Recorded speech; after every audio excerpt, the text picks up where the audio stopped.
Gente, eu queria ler com vocês no Evangelho de Mateus, capítulo 2, os versículos 1 a 11, que contam da história mais famosa do mundo, que é a história da natividade, a história do nascimento de Jesus. Vamos ler lá.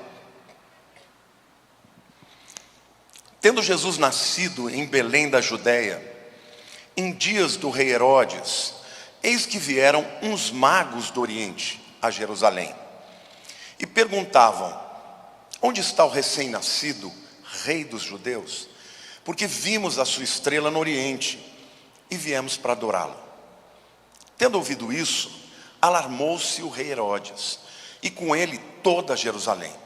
Então, convocando todos os principais sacerdotes e escribas do povo, indagava deles onde o Cristo deveria nascer.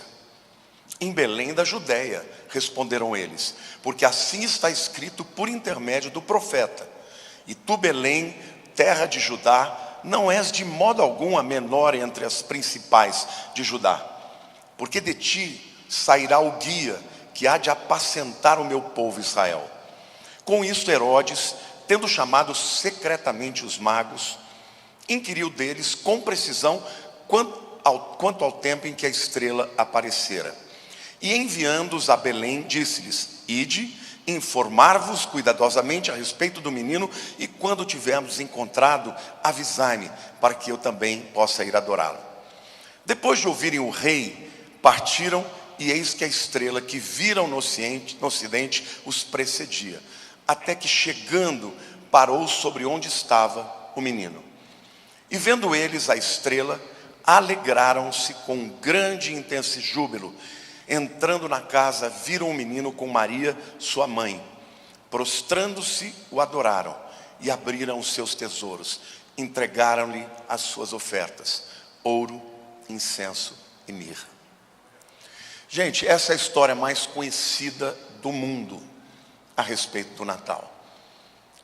Filmes já retrataram, desenhos, peças de teatro, musicais, presépios nas casas, lojas, shopping center, simbolizando a história da natividade.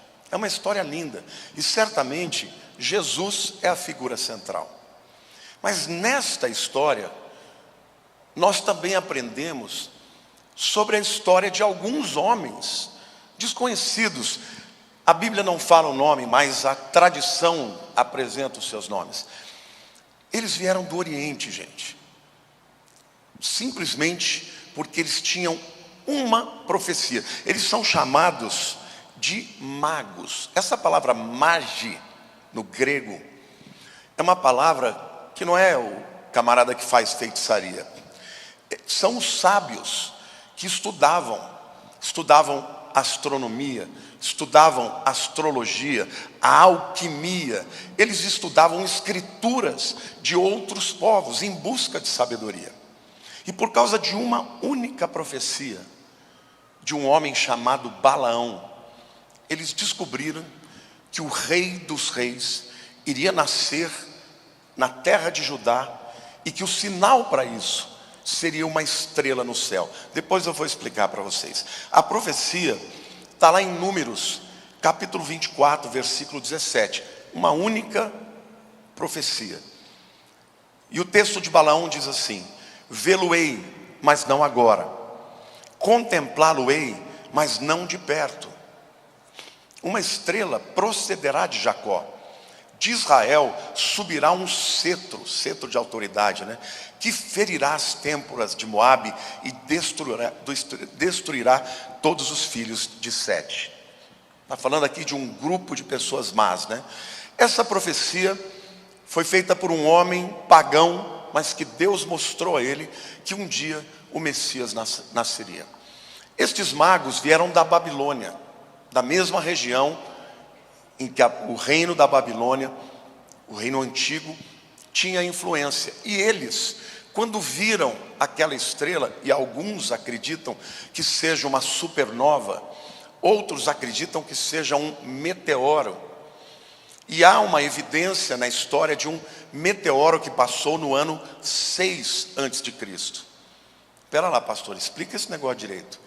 Houve um erro de datação quando o calendário gregoriano estabeleceu esses anos de antes e depois de Cristo, porque ele não contou os anos bissextos. Então, a gente sabe que no ano 4 antes de Cristo morreu o rei Herodes. E Jesus fugiu para o Egito 2 anos. E ele só voltou do Egito quando ele soube que o Herodes morreu. Portanto, se Herodes morreu no ano 4, Jesus nasceu por volta do ano 6 antes de Cristo. Tá? Então, exatamente a história mostra que no ano 6 antes de Cristo passou um meteoro. E esse meteoro teria sido o sinal que eles seguiram para poder chegar até a presença do Senhor. Agora, eles só chegaram lá porque eles eram sábios, estudiosos e tinham uma grande sede pelo conhecimento e pela sabedoria. Na mensagem de hoje, gente, eu quero falar do caminho que eles fizeram, saindo da Babilônia, indo em direção a Belém, e chamar este caminho de caminho da sabedoria. E eu vou mostrar para vocês, de uma maneira muito clara, quais são os passos que todos nós devemos fazer, se nós quisermos ser pessoas sábias. Porque a lição deles, a maior lição deles, era o desejo que eles tinham de conhecer o rei. Então, de todos os outros conhecimentos que eles tinham, que eram motivo pelo qual eles eram chamados de sábios, não se comparam com esse desejo de conhecer o rei. Então, eu já vou dar um spoiler aqui para você. Diga assim: a maior sabedoria que alguém pode ter é ter a sede de conhecer o rei Jesus. Você pode aplaudir o Senhor?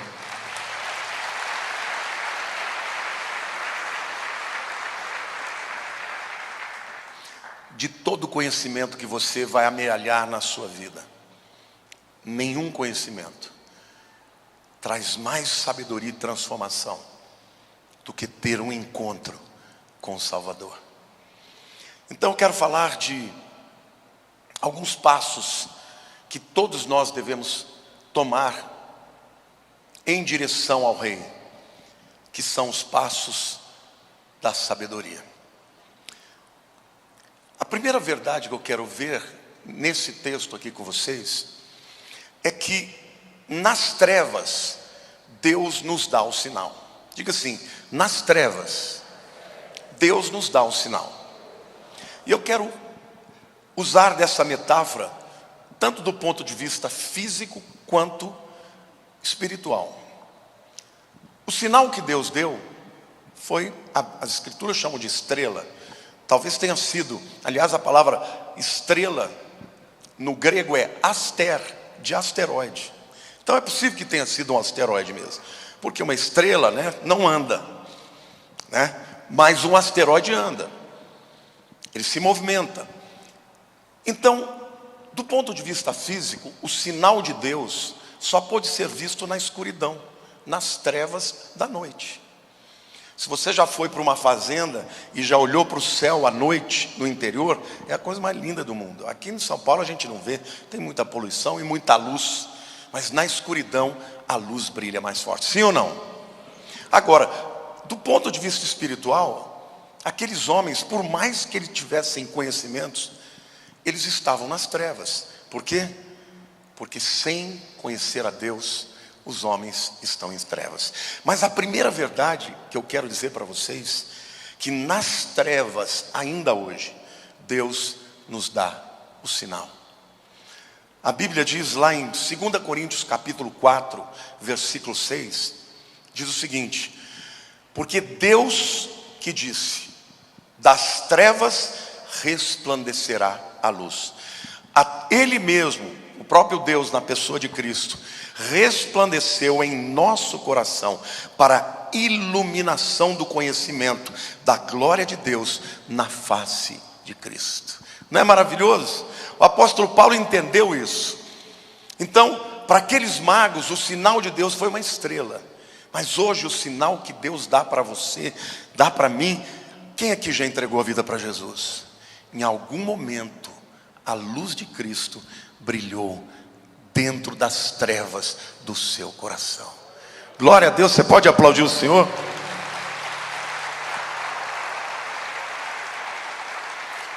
Em Colossenses capítulo 1, versículo 13, a Bíblia diz assim, Paulo está dizendo, né? Ele nos libertou do império das trevas e nos transportou para o reino do Filho do seu amor. Vamos falar de novo? Ele nos libertou do império das trevas e nos transportou para o reino do Filho do seu amor. Glória a Deus. Então vejam, o primeiro passo, meu querido, foi Deus quem deu. Aqueles homens, eles tinham sede de conhecer a Deus. Só que se eles não tivessem uma profecia de Balaão, uma centelha da verdade, eles não teriam ido para o lugar certo. E aí Deus vem e coloca um sinal no céu, no meio das trevas. E o final dessa história é que aqueles magos que eram considerados sábios se tornaram de fato sábios, porque conheceram o Rei dos Reis. Então, quando Deus chama alguém das trevas para a luz, sempre começa com um sinal da luz do Evangelho de Cristo no coração das pessoas. O segundo passo que aqueles homens deram, e que nós podemos dar também em direção à sabedoria, é que o sinal levou aqueles homens para pessoas que conheciam a história do Messias. Então, o sinal os levou a pessoas que conheciam sobre a história do Messias. É interessante, eles foram seguindo a estrela. Só que eles foram dar em Jerusalém.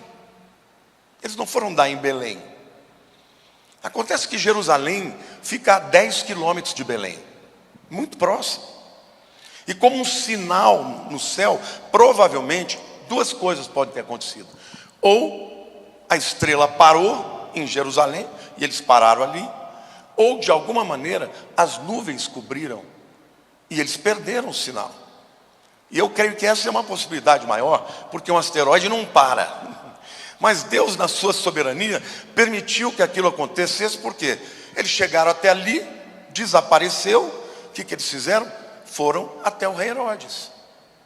E o rei Herodes, por sua vez, ainda que ele não soubesse quase nada, ele tinha sábios que conheciam. Então ele chamou: onde é que vai nascer o Messias? Aqueles homens sabiam que era em Belém de Judá. Então, é maravilhoso a gente ver como Deus age. Quando Deus quer levar alguém até Cristo, Ele sempre te conduz a alguma pessoa que saiba o caminho até Ele. Sim ou não? Quantos de vocês estão aqui? Pode aplaudir ao Senhor. Quantos de vocês chegaram aqui porque alguém apontou o caminho para vocês? Alguns foram os próprios pais, outros foi um amigo de trabalho, outros foi uma pessoa que conheceu, um amigo de um amigo, outros chegaram por causa de um problema. Mas Deus, ele se vale disso. Ele conduziu aqueles homens, os 3 magos, até Jerusalém, porque lá havia sábios que sabiam exatamente onde eles estavam. Então, não fique irritado quando alguém chegar perto de você e começar a falar de Jesus. Algumas pessoas abominam, né? Os crentes são muito chatos. Esses crentes não falam de outra coisa. Outros, porque a luzinha já começou a brilhar, ficam encantados e são conduzidos até a pessoa do rei. Amém? Glória a Deus.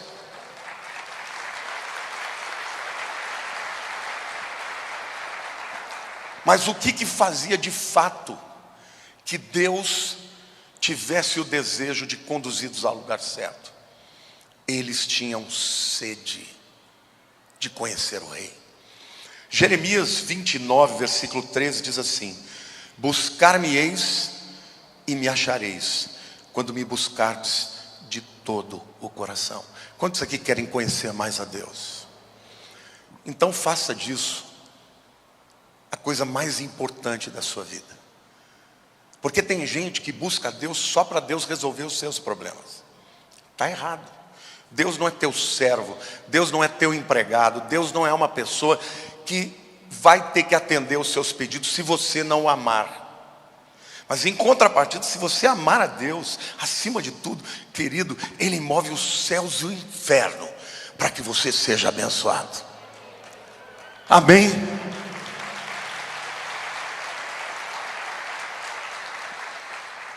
O segredo que foi o vetor que impulsionou aqueles homens para Cristo foi a paixão, o desejo de conhecer o Rei. Eles saíram num caminho de mais de 800 quilômetros, passando por desertos, por montanhas, para chegar a um lugar e ter um encontro e voltar. Isso é sede, isso é desejo. Isso os tornou mais sábios do que qualquer outro conhecimento que eles tenham tido.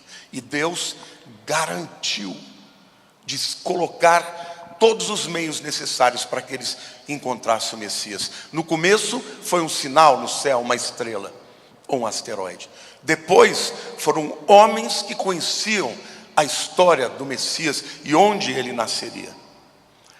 E é interessante porque a profecia de Miqueias, capítulo 5, versículo 2, diz assim: e tu, Belém Efrata. Belém era uma cidadezinha que devia ter uma vilinha, que devia ter umas 300 pessoas. Mas Miqueias, quando fala disso, fala: você não é menor do que nenhuma das grandes de Israel, porque de você vai sair o Messias, o homem e o Filho de Deus que vai governar o mundo inteiro.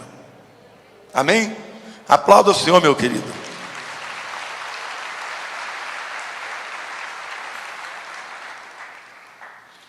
O terceiro passo é que os sábios lhes apresentaram as Escrituras. A estrela levou aos homens que conheciam de Jesus, do Messias. Os homens os conduziram para as Escrituras. Os versículos 5 e 6 de Mateus 2 diz assim: o Herodes perguntou onde que vai nascer o Messias? E eles responderam: em Belém da Judéia. Responderam eles: porque assim está escrito por intermédio do profeta: e tu, Belém, terra de Judá, não és de modo algum a menor entre as principais de Judá, porque de ti sairá o guia que há de apacentar o meu povo Israel. Eles conheciam um versículo, agora eles conheceram o versículo, porque esse versículo dizia aonde era a cidade, em que cidade ia nascer. Eles já tinham um sinal que marcaria o tempo. Quando a estrela ou o asteroide começou a andar, eles falaram: chegou o tempo. Por isso eles saíram. Mas a profecia que eles receberam dos homens de Herodes é: o lugar não é aqui, o lugar é em Belém. Não é maravilhoso isso, gente? E eu quero dizer para você que nós vivemos num tempo em que, mais do que nunca, o mundo precisa das Escrituras.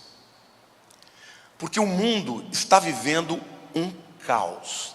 Caos na família, caos na política, caos socialmente, caos na moralidade. O mundo está vivendo uma crise pandêmica em todos os sentidos. E para que eu possa explicar para vocês o valor das Escrituras, eu quero usar uma outra metáfora. Quem aqui já viu uma orquestra ao vivo?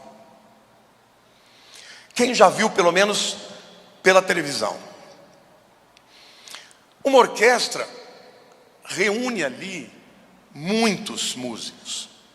Eles vão tocar uma peça E aí você tem um naipe inteiro de metais, dos instrumentos de corda, violino, viola, cello e contrabaixo. Aí você tem os instrumentos de percussão, né? o tímpano. Você tem os instrumentos de sopro, né? Os trompetes, as trompas, né? Os oboés, os fagotes. Ou seja, é uma infinidade de instrumentos e de pessoas que tocam. Agora, gente, quando você vai a uma peça, eu já fui muitas vezes ver na OSESP, né? Ver a Olga, o Heitor tocarem, ficava todo orgulhoso. Ó, minhas ovelhas estão abafando ali.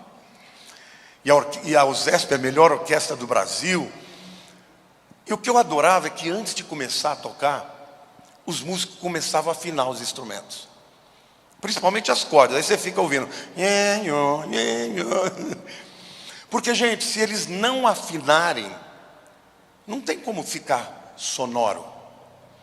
Agora, para que eles afinem todo mundo da mesma maneira, existe uma nota popularmente chamada de Lá 440. O Heitor está ali. Ó. O que é o Lá 440?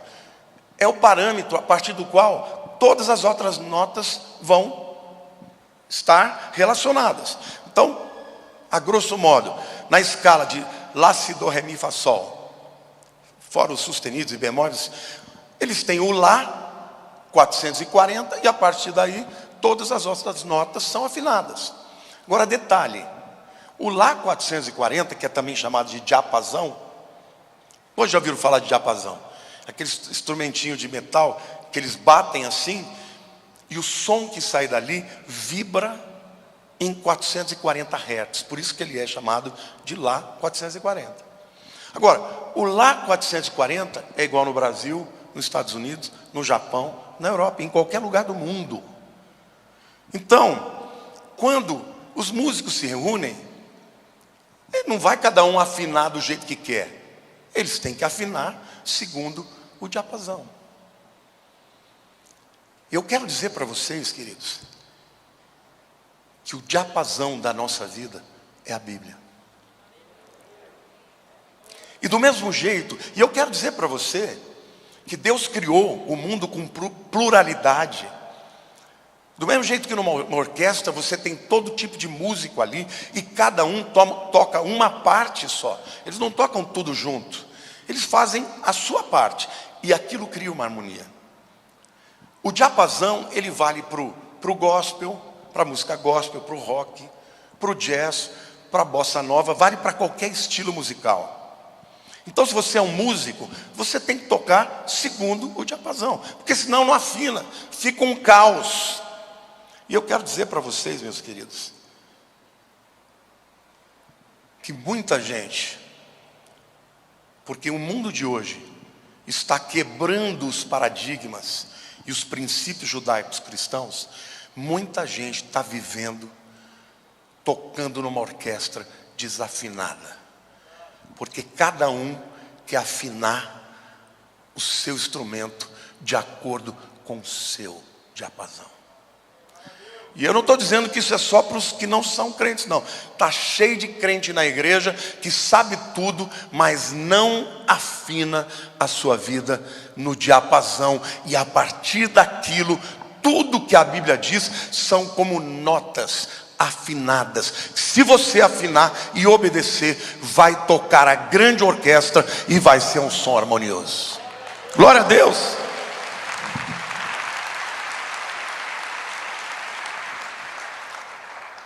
A Bíblia é o nosso diapasão. A sua família é como uma orquestra. Cada um tem o seu papel, cada um toca a sua parte na peça da vida. E se todos vocês cumprirem os princípios do diapasão de Deus, que é a Bíblia, as Escrituras, a orquestra da sua vida vai ser linda, vai ser tocante, vai ser maravilhosa, arrepiante. Eu conheço pessoas dentro da igreja que as famílias são destruídas. A culpa é de Deus? Não. A culpa é da mulher, do marido? Não. A culpa é de vocês não terem crido que a Bíblia não deve ser questionada, ela deve ser obedecida. Assim como um músico que vai tocar na orquestra tem que afinar de acordo com aquele diapasão. Amém, igreja? Aplauda o Senhor.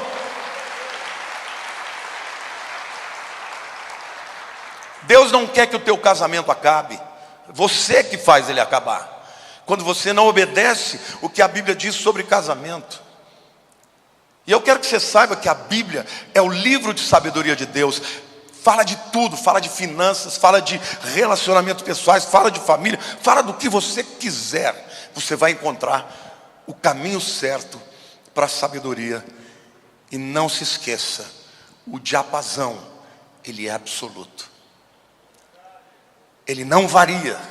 Hoje, já existem diapasões nos celulares, mas eles continuam como 440 Hz.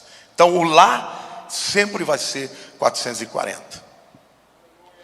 Então, gente, usando as metáforas para que isso entre na sua vida, a Bíblia é um GPS, não é? Mas a Bíblia é mais do que um GPS. A Bíblia é um diapasão. E quando todo mundo age na sua vida de acordo com o diapasão, vai dar tudo certo.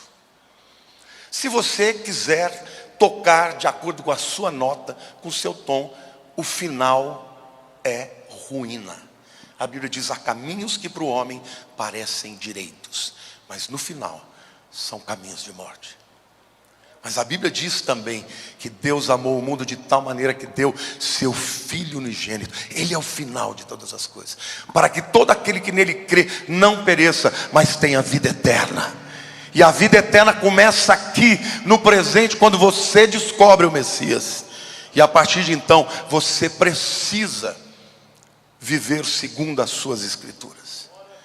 Então, gente, não importa qual seja a área da tua vida, emocional, financeira, espiritual, material, coloque a Bíblia como lei para a sua vida, que você vai ver se Deus não vai fazer com que a sua orquestra toque afinada.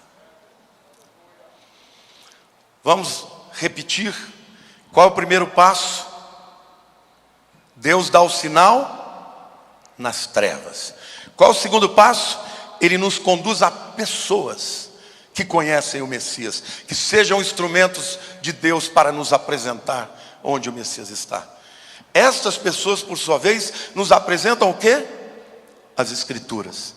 E as Escrituras devem ser cridas e obedecidas. Eu quero fazer um parênteses aqui. Vocês acham que eu vivo 100% do que a Bíblia diz? Não. Prometo para vocês que eu brigo a minha vida inteira. Já melhorei muito, mas tem muitas áreas da minha vida que eu ainda não cheguei lá. Mas graças a Deus, porque a Bíblia também apresenta um homem como o apóstolo Paulo, diz assim: uma coisa eu faço, não que eu já tenha alcançado, mas uma coisa eu faço. Eu esqueço das coisas que para trás ficam e avanço para as que diante de mim estão. Prossigo para o alvo, pelo prêmio da soberana vocação de Deus em Cristo Jesus. O problema não é que você no percurso caia, porque o cair é do homem, o levantar é de Deus. O problema é quando a sua queda te convence de que não tem jeito,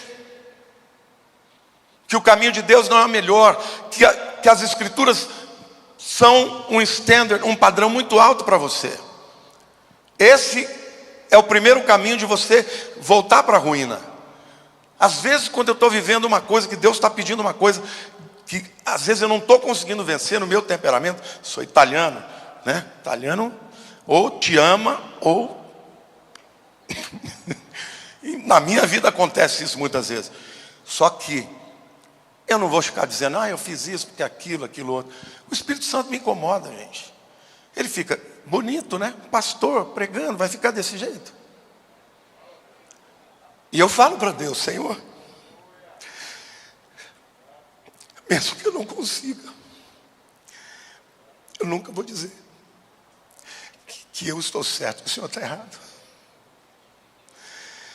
Isso você pode fazer, porque o diapasão de Deus é maravilhoso. E a graça de Deus nos conduz ao arrependimento. E o arrependimento nos leva para Cristo. E Cristo sempre vai transformar a nossa vida. Aquilo que eu não posso, Ele pode.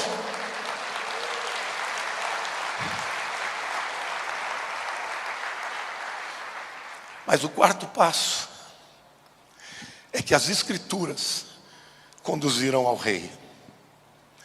Mateus 2,9 diz assim: depois de ouvirem o rei aqui é o Herodes, né? Partiram, e eis que a estrela que viram no oriente os precedia, até que chegando parou sobre onde estava o menino. Alguma coisa aconteceu, ou a estrela estava parada mesmo e começou a andar, ou as nuvens que cobriam a estrela se abriram e eles então continuaram a segui-la até a Belém. E quando eles chegaram em Belém, capítulo 2 de Mateus, versículo 11, diz assim: entrando na casa, viram o menino com Maria, sua mãe.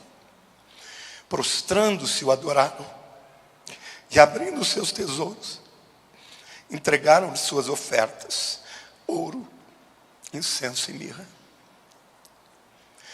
Sabe por que muitas vezes eu choro quando eu falo de Jesus? Porque eu fui uma criança muito revoltada.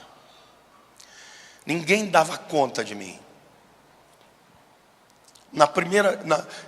Até a quarta série, eu ia quase todo dia para a diretoria. Minha irmã, que estudava comigo, ficava chorando. Às vezes, quando eu tinha feito alguma coisa que não era muito boa, eu ficava no cantinho, né, olhando para a parede. Às vezes era diretoria mesmo, ou seja, muitas vezes os professores diziam para minha mãe: esse menino não tem jeito, não sei o que eu faço com ele. Eu cresci com muita raiva, com vontade de bater nos outros. Mas um dia eu conheci Jesus. E eu tive um encontro com Ele. E eu senti o amor dele na minha vida. Um amor que me transformou. Então, ainda que hoje eu tenha os meus rompantes, eu sou uma pessoa amorosa, porque eu fui amado primeiro. Então, ainda que eu tenha o maior desejo do mundo de conhecer sobre Ele, o que eu mais amo é ter tempo com Ele. Muitas vezes, as lutas que eu passei na vida, eu fiquei sozinho de noite acordado, e o Senhor me visitando. Esse encontro com Ele, em que você descobre que Ele não é só o Salvador do mundo, mas Ele é o teu Salvador. É Ele quem cuida das suas questões, dos seus problemas, dos seus sonhos. Eu descobri que em nenhum outro lugar na minha vida eu vou buscar a minha segurança, senão nele. Então, quando eu falo para vocês aqui dos meus defeitos, é que eu sei que estar aqui nesse lugar pode fazer você achar que eu sou um super-homem, Não, gente, eu sou igual a vocês. Mas eu tenho um relacionamento com um Deus maravilhoso. Por isso que eu amo esse Deus e esse Cristo que é o Salvador do mundo e quer ser Salvador da tua vida, do teu casamento, do teu mundo interior. Ele quer mudar você. Aqueles homens amavam tanto a sabedoria e queriam tanto encontrar o rei, porque quando eles encontraram o rei, aquele encontro, ele foi tanto físico quanto revelacional. Encontro físico é uma coisa maravilhosa. Você já imaginou você ter certeza que Jesus está num lugar? Quantos aqui fariam qualquer negócio para sair lá e encontrar com Ele fisicamente? Sim ou não? Muita gente vem de longe aqui para me ver.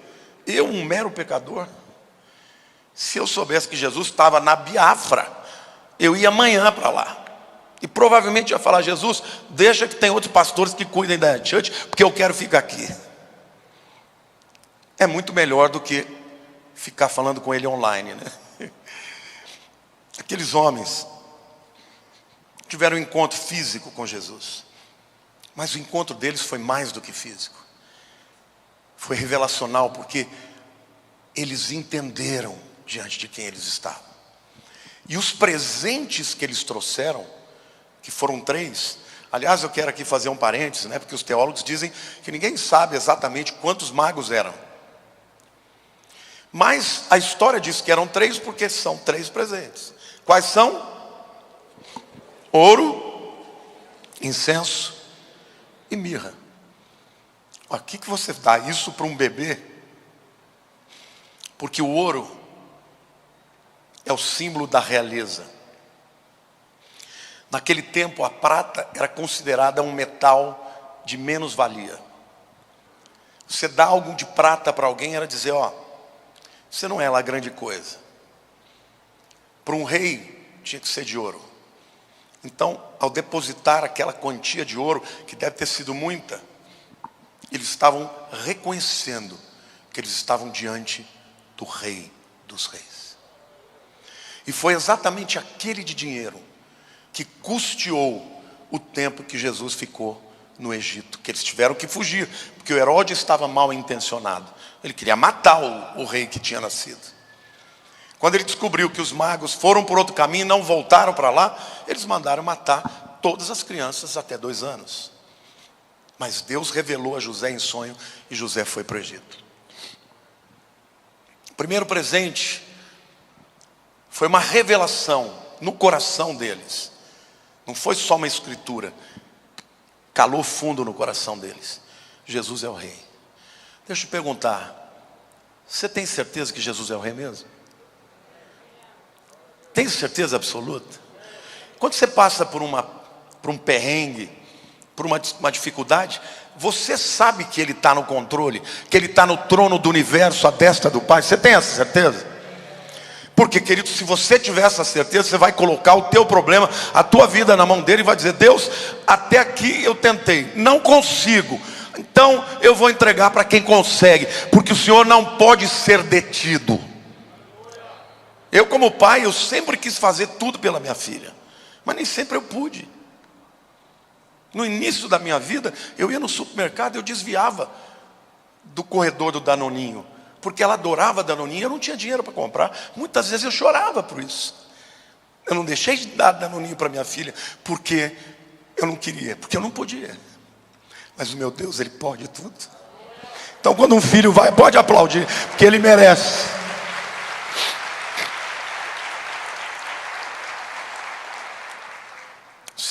O segundo presente foi incenso.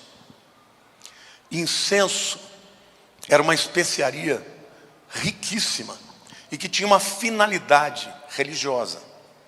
Era usada pelos sacerdotes como símbolo das orações. Então, quando o sacerdote, por exemplo, o sacerdote de Israel, o sumo sacerdote, antes dele entrar no Santos dos Santos, ele chegava no altar de incenso e ele queimava o incenso ali. E aquela fumaça que subia perfumada representava as orações que ele estava fazendo por intermédio do povo. Então, quando eles deram incenso para Jesus, eles estavam entendendo, pela revelação de Deus, que ele não seria simplesmente o rei, ele seria também o sacerdote intercessor. E a Bíblia diz que nós não temos um sumo sacerdote que não possa se compadecer das nossas fraquezas, porque em tudo ele foi tentado como nós, contudo sem pecado. Jesus entende a tua tentação, Jesus entende os teus medos, as suas ansiedades, os seus erros, e ele não veio para te condenar, mas ele veio para interceder por você. A parte dele ele faz até hoje. Pode aplaudir o Senhor.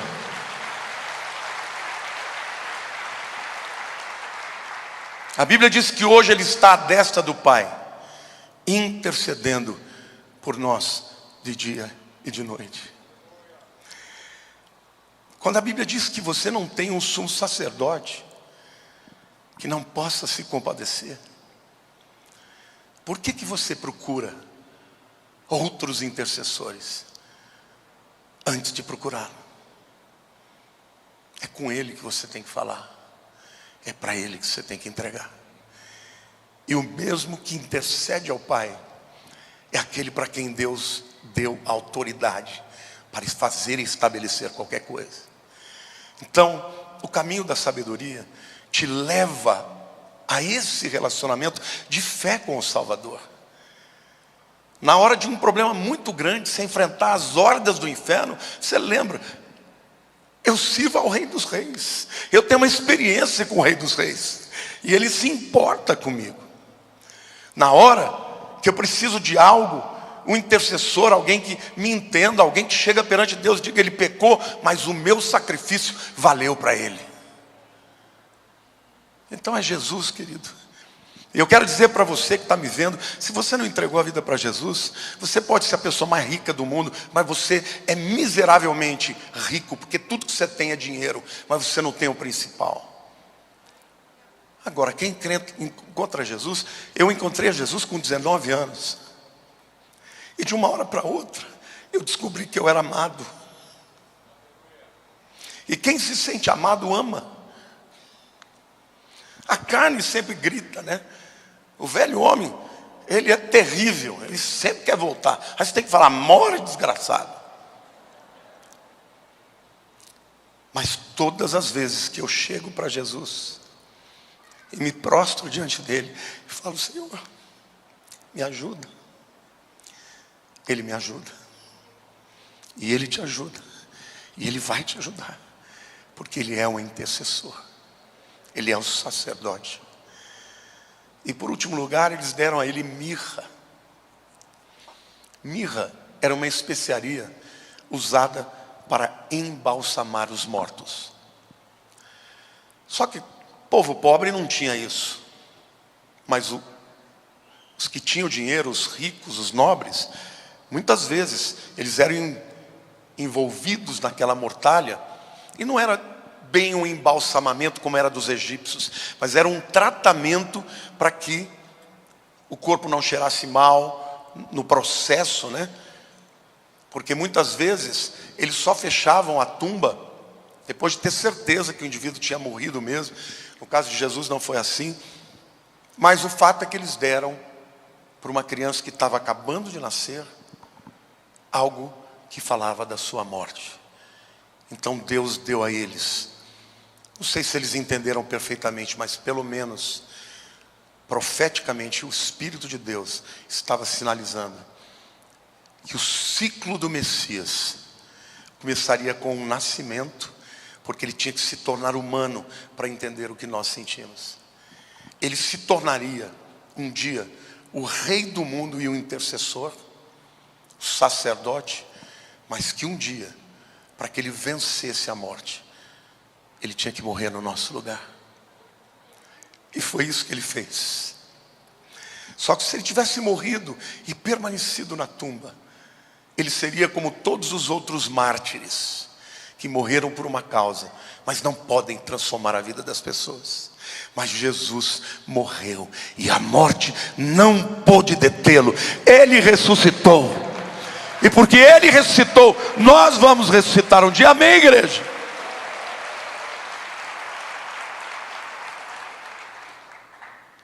Que história maravilhosa. Começa com trevas. Das trevas vem o sinal de Deus. O sinal de Deus apresenta os homens que conhecem do Messias. Os homens, por sua vez, apontam para as Escrituras. E as Escrituras apontam para quem é o Rei. Onde Ele está. Quem aqui já encontrou com Ele? Nunca abandone as Escrituras. Satanás só conseguiu levar o homem à destruição quando ele fez o homem acreditar na sua palavra e não na palavra de Deus. Hoje, cada vez mais, o Evangelho está se tornando politicamente incorreto. Já existem pastores dizendo que a Bíblia tem que ter uma releitura, porque para que ela possa se adequar às demandas do século 21. Isso é um engano do diabo. A Bíblia é inerrante, é a palavra de Deus. Jesus disse: passarão os céus e a terra, mas as minhas palavras não passarão. Deus não mudou e jamais mudará. Nós é que temos que nos adequar à sua palavra. Mas eu quero agora falar muito seriamente com você. Eu não sei em que parte desse caminho você está. Se você não teve um encontro pessoal com Jesus, a Bíblia diz que você está em trevas. Você pode saber de muita coisa, mas você não sabe o principal. Que quando esta vida terminar, para você estar com Deus, Jesus tem que se tornar o teu Salvador. Essa é a verdade mais linda. A humanidade, todas as religiões, acreditam que vão encontrar salvação através do esforço próprio. Você pega o povo hindu, o povo indiano. O camarada nasce num sistema de castas. E se ele nascer como um Dalit, que é um cara totalmente rejeitado, ele não tem o direito nem de subir para uma casta superior. Ele acha que aquilo é um karma que ele está pagando de vidas passadas. Que triste. Jesus morreu por eles. Outros se dilaceram, se batem, sobem escadarias de joelho, ajoelham no milho. Outros passam a vida inteira tentando merecer. Mas dentro de si mesmos, a gente sempre sabe que a régua é muito alta para a gente atingir. Mas quando você descobre que Jesus morreu no seu lugar, que basta você crer nele e se render a ele como rei da sua vida, a tua história é transformada. Então eu quero dizer para você que está me vendo aqui, para você que veio hoje aqui, não seja um religioso. A religião não pode fazer nada por você. Venha através da palavra e se entregue a Cristo. O sinal na tua vida começa com aquele desejo dentro do seu coração, é a luz começando a brilhar nas trevas. De alguma maneira Deus te fez chegar a alguém que conheça o caminho, que te apresentou as Escrituras. Hoje aqui eu estou sendo como um daqueles homens de Herodes, e eu estou apontando as Escrituras para você, mas é você que vai ter que dar o último passo, de ir até o seu Belém. E o Belém é você fechar os olhos e dizer: Senhor, eu creio que o Senhor morreu pelos meus pecados, não importa quão terríveis eles tenham sido. Muita gente para quem eu falo de Jesus fala: mas assim é muito fácil. Não, querido, não foi nada fácil, foi muito difícil. Aliás, seria impossível para nós, mas mesmo para Cristo foi muito difícil. Mas Ele saiu, o autor da vida desceu da glória e entrou nesse mundo imundo, e foi até o lugar mais baixo, morrendo a morte de cruz, a morte de maldição, para que você, se crer nele, você tenha a vida eterna. E Ele não será só o teu Salvador, Ele será o teu melhor amigo, Ele será teu intercessor. Eu defendo os meus. Eu sempre digo, eu estou do lado dos meus amigos. Por isso comigo, para ter relacionamento, tem que ser infidelidade. Porque pelos meus eu brigo. Posso até depois chamar e falar: você errou aqui, errou aqui, errou aqui. Mas na hora do pau eu estou do lado deles. E Deus é assim com você também. Quando o diabo prepara estratégias para te derrubar, ele levanta e coloca os seus anjos. Na novela da Record, eu achei lindo, no final da novela Gênesis, um trecho que está ali Jacó celebrando o casamento da sua filha Diná. Está todo mundo descendo e chega o diabo.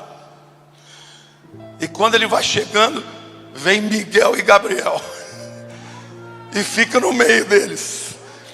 Aí o diabo já faz aquela cara assim, né? E eles falam para ele: você sabe que você já perdeu, né? Você sabe que você já perdeu, né?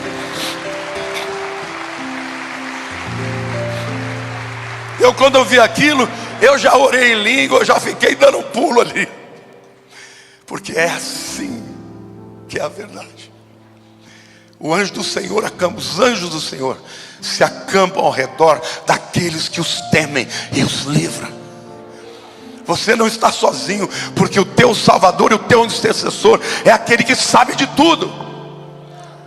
Então nenhum demônio vai chegar na tua vida, porque ele não vai deixar. A menos que você comece a trilhar o caminho de não mais crer na sua vontade. Isso afronta a Deus. Então eu quero dizer para você, querido, se você não deu o primeiro passo, eu quero pedir para a igreja fechar os seus olhos. Como é que você pode ter certeza que você chegou até Ele? A Bíblia diz que são duas coisas: crer no coração que Jesus morreu naquela cruz para te perdoar os pecados, e confessar com a sua boca que Ele é o Senhor da tua vida. Porque a boca e as palavras é que nos dão autoridade. A Bíblia diz que há poder de morte e de vida na língua. Então quando você diz para Deus: Senhor, eu creio que Jesus morreu no meu lugar, eu quero que Tu sejas o meu Senhor e o meu Salvador. A Bíblia diz que nesta hora, instantaneamente, você sai do reino das trevas e vai para o reino da luz do Filho do seu amor. Então eu quero orar com você aqui, te dando a oportunidade. Você que talvez não tenha certeza, você não tem certeza desse encontro com Jesus, hoje é o dia que você pode ter. Eu vou orar com você e te ajudar a fazer essa oração. Eu vou orar e você pode repetir. Seja você que está na internet, você pode colocar o teu celular naquele QR Code lá, e nós vamos saber do seu nome e vamos orar pela tua vida. E vocês que estão aqui, por favor, aumente um pouco a luz, a igreja fecha os olhos. Eu quero saber quem hoje gostaria de entregar a vida para Cristo e ter certeza de que você vai encontrá-lo como seu Salvador, como seu sacerdote, como aquele que vai andar com você toda a vida. Levante a sua mão onde você estiver e eu vou orar pela tua vida. Graças a Deus, graças a Deus. Há mais alguém? Aqui? Tem alguém? Tem alguém aqui? Graças a Deus, graças a Deus, graças a Deus, graças a Deus. Por favor, fique de pé. Eu vou orar com vocês. Eu só peço que aplauda ao Senhor. Deus está salvando hoje pessoas.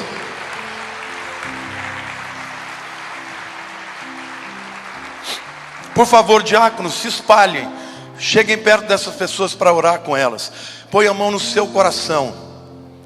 E você que está aqui também me vendo pela internet, põe a mão no seu coração e faça essa oração comigo. Diga: Senhor Deus, eu quero fazer esse caminho em direção ao Senhor Jesus. Obrigado porque Ele nasceu para ser o Salvador do mundo. Eu quero fazer dele o meu rei. Eu quero viver segundo as suas leis. Porque a tua palavra, Senhor, é o meu diapasão. Eu quero que tudo relacionado à minha vida seja por esse diapasão. Senhor, eu tenho muitos pecados, mas eu os coloco diante da tua cruz. E eu creio no seu perdão. Eu entrego meus sonhos. Eu entrego a minha vida. Eu entrego o meu futuro. A partir de hoje, eu declaro: Tu és o meu Senhor e o meu Salvador. Eu queria que a igreja aplaudisse o Senhor, porque hoje o céu se alegrou.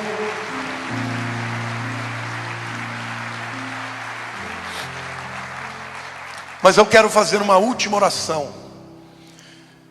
Talvez você já tenha feito esse caminho de encontrar a Cristo. Ele já seja o teu Senhor e Salvador. Mas como nós vivemos num mundo cheio de sofismas, de enganos e mentiras, talvez você não esteja tocando a sua vida no diapasão, em alguma área. Pode ser familiar, pode ser profissional, pode ser pessoal, pode ser que você lute com uma série de traumas, de feridas na alma, que não estão permitindo que você viva no auge do seu potencial. E ao invés daquela área da tua vida ser uma sinfonia linda, é um som terrível, que te gera sofrimento, dor, tristeza, medo, abatimento. Mas Jesus está aqui agora para afinar o diapasão da sua vida. Senhor, nós estamos aqui no altar porque reconhecemos que precisamos de Ti.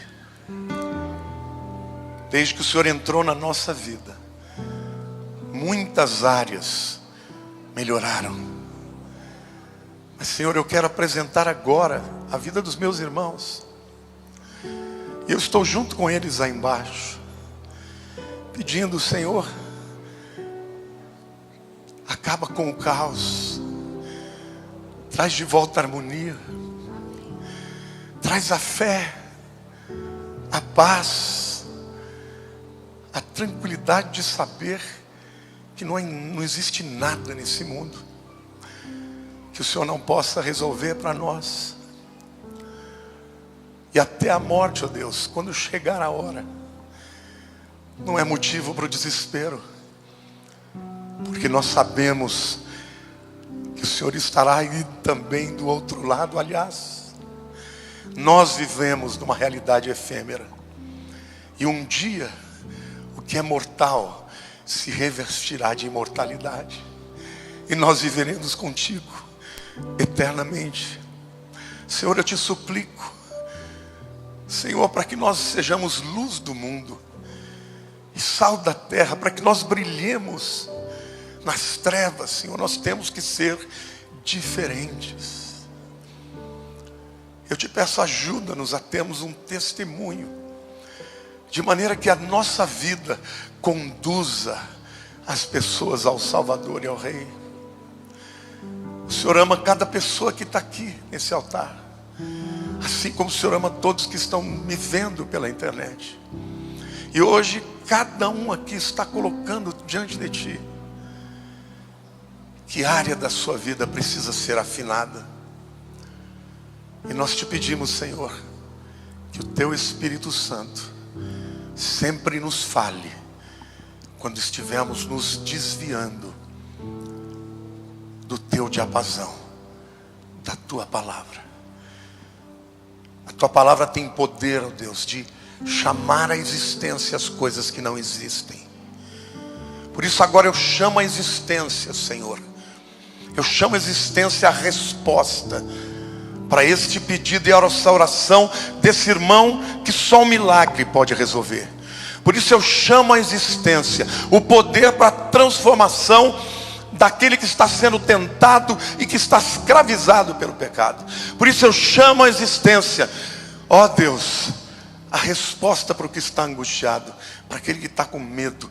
Eu chamo a existência a unção de um relacionamento fluente, relacionamento de amor entre famílias, pais e filhos, marido e mulher. Eu chamo a existência, porque o Senhor tem todas as respostas e tudo que nós necessitamos. Por isso hoje, Senhor, nós dizemos para Ti: é no Senhor que nós vamos buscar a resposta. Ajuda-nos, ó Pai, a sempre estarmos diante dos Teus pés.